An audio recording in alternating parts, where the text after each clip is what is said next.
Let's start with the hands. Basically, the fingers twirl and the wrist bend. So there's a lot of this stuff going on. Different teachers are going to tell you different things, so beware that not everybody teaches them the same way. So this is the way I'm going to teach them to you. The first thing we're going to work is in the rotation of the wrists. So if you bring your wrists together and you bring your hands through, I'll go this way, through the wrist back there, you're going to go in. This would be going inwards. Just think about the wrist and don't worry about your hands or fingers. So I can also do it the other way around. 1 and 2 and 3 and 4. So now I'm going to try doing that, but without my wrist touching.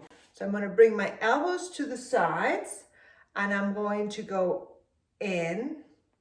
And this is the hardest part, is to lift them. Depends on how flexible your wrists are. And 3 and 4. And then I'm going to go outwards. 1 and 2 and 3 and 4. The middle finger can start and be pushed by the thumb a little bit while you do that twirl. So if we take it from here, if this was your right hand, you would go like this and there.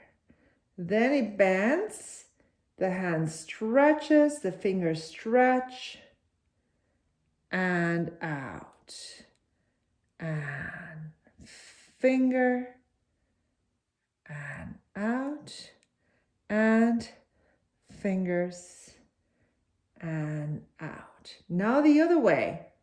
1 and try to follow me, and 2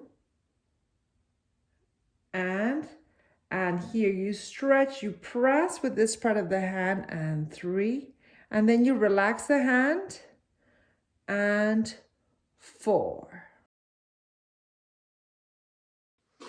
Let's try it with the other hand. 1 and 2. So the hands don't stop at all. It's a seamless movement. 3 and 4. And the other way. 1 and 2 and 3 and 4.